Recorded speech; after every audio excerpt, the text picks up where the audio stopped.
Hello and welcome back to Rage Gaming and finally Nightreign. If you've just jumped in yourself now, you may have found yourself with an extremely challenging first experience. That's because it's never going to be harder than it is right now, when you basically have no information, awareness of the best options or even how to plan a route around them, or, literal relics and progression items that you get by playing the game. Now we're also in that fun stage of discovery where this game's going to be at its highest. So I want this video to help you without basically ruining that fun. So what do you get for winning runs? What's the actual progression of the game? And importantly, how do you actually win your very first run? We're going to start with that. You'll see that I'm stood here now as the Revenant, but there's also another Nightfarer that you won't have unlocked initially. So the very first and obvious form of progression is getting all of your Nightfarers unlocked, and that's going to be an important thing. There's a grand total of 8, but you start with 6.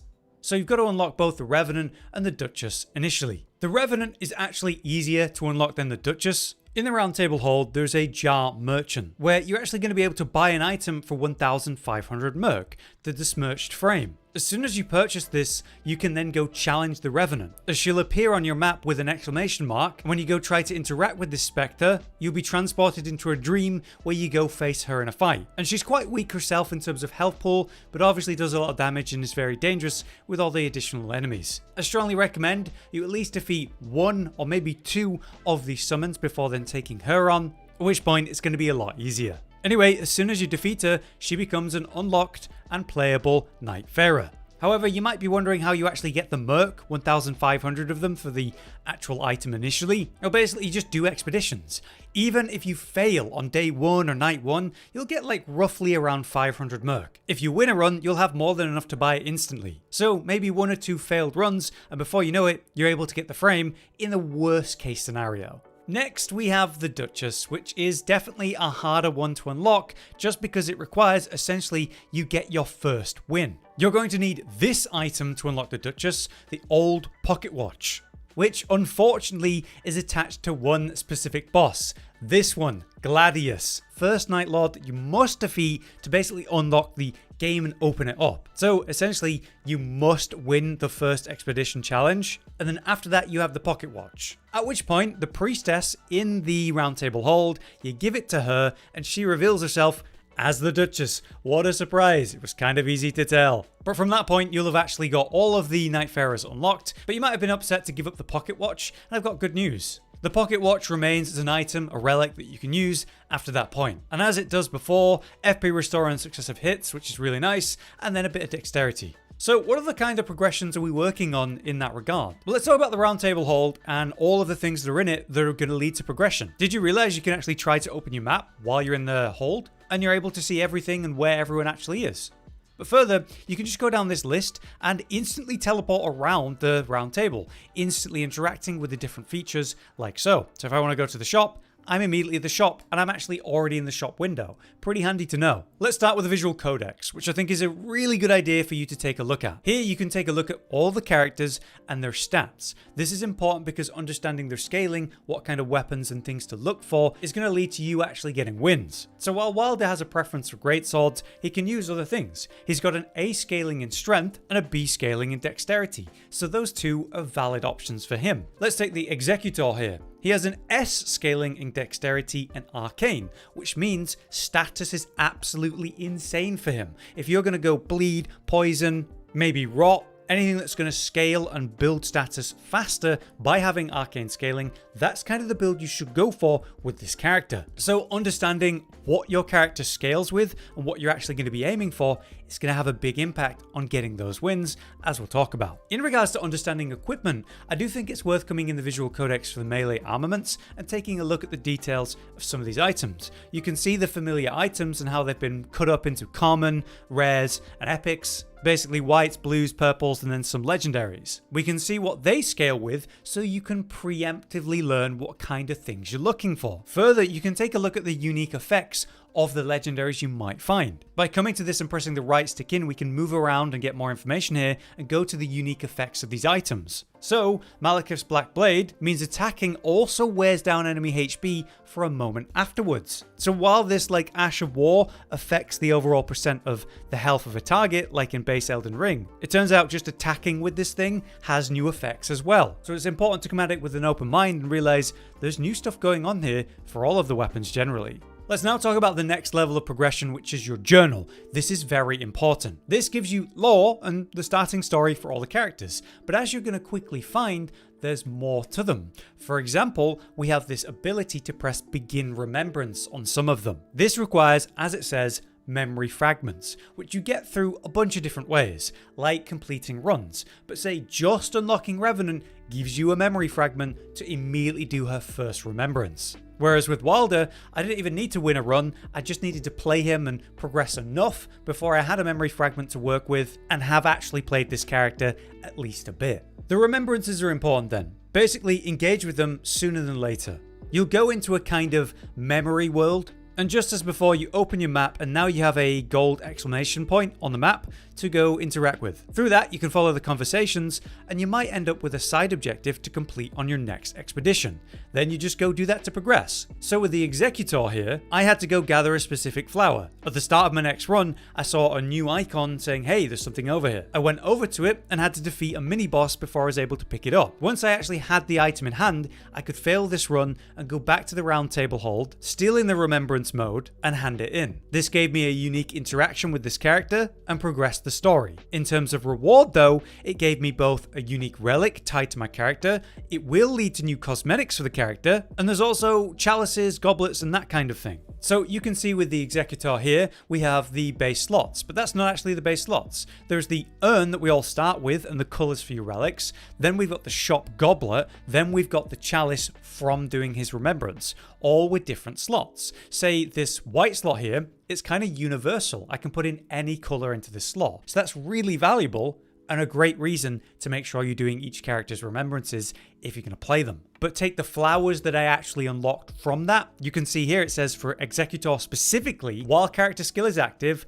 unlocking use of Cursed Sword restores health. So using my weapon skill, I just get health back. Pretty amazing. We should also talk about relics in general as another form of progression. There's a bunch of different ways to get relics, mainly just go out on expeditions and whether you win or fail, you get some, but you get more if you win. And each time you defeat a Nightlord for the first time, you get a unique relic. And these are generally some of the best initially to get. So your goal is to defeat each of the Nightlords once for the first time at a minimum.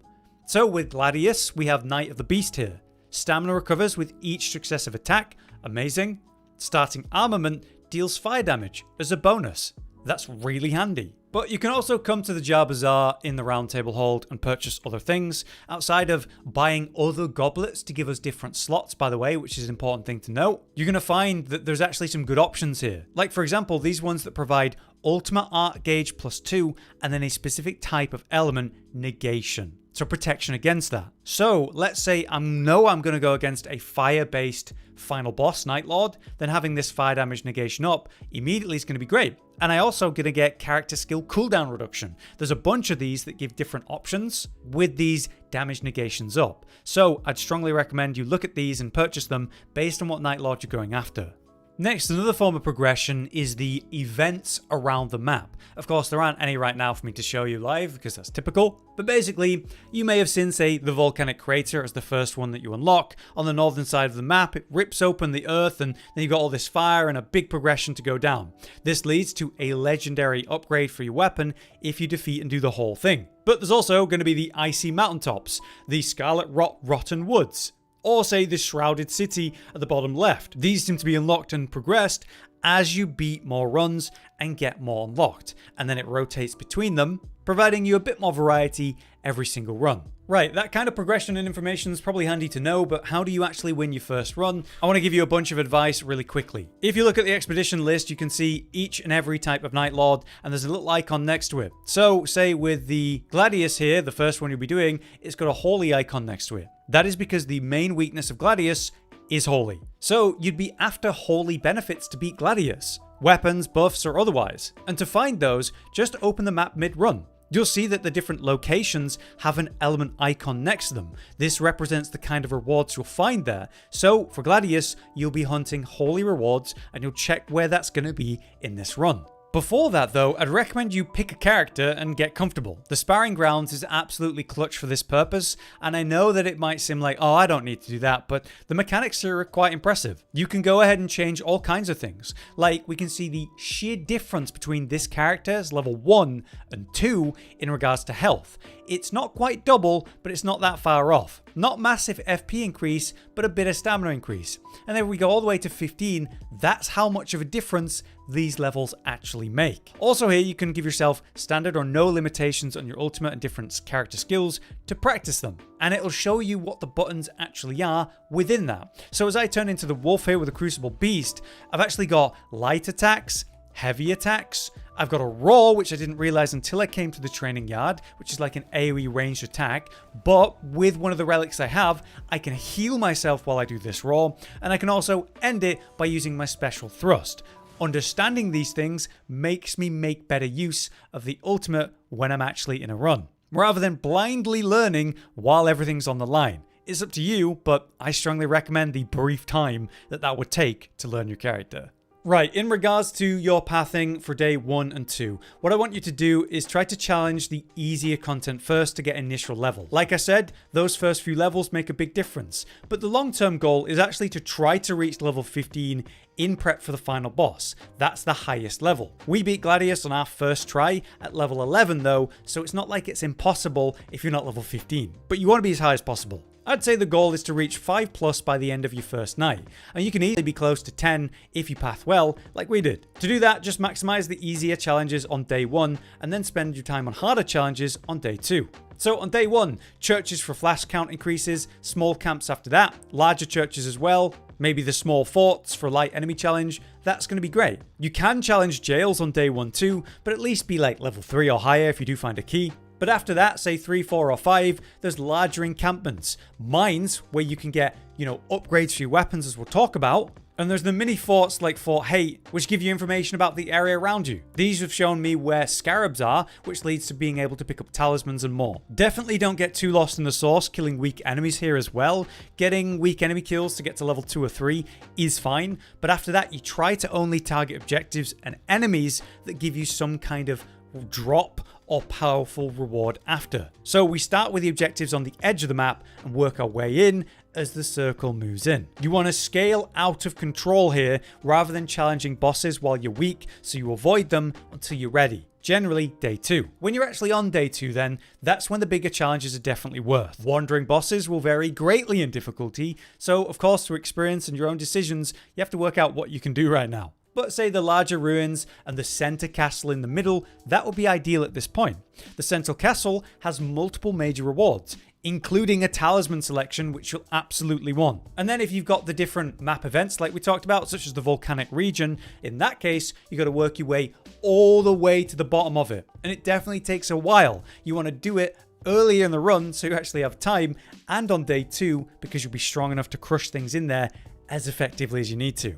In regards to building, like I said, you're going to want to focus element types that the Nightlord is weak to. For Gladius in our context, that's holy. So again, check the locations with the right element tag on it and hunt those down. We then try to maximize the damage type with the building character. So like I said with Executor, he has S-scaling and arcane. So if I could find some rot or bleed or a poison option, I'm going to be incredible with those. So me and my team should be looking for those and piling it into me. Whereas the spellcasting stuff, I'll give to the recluse because it's useless to me. I just want to highlight that team synergy and trading is super important to get the team online. You cut massively into the RNG by doing that. That's why single player is a lot harder. Or well, one of the many reasons I suppose. Be aware that the items come with their own passives. So you could have a completely useless item in your offhand that you're never actually using, but it has a passive that's directly relevant to the thing you're trying to do.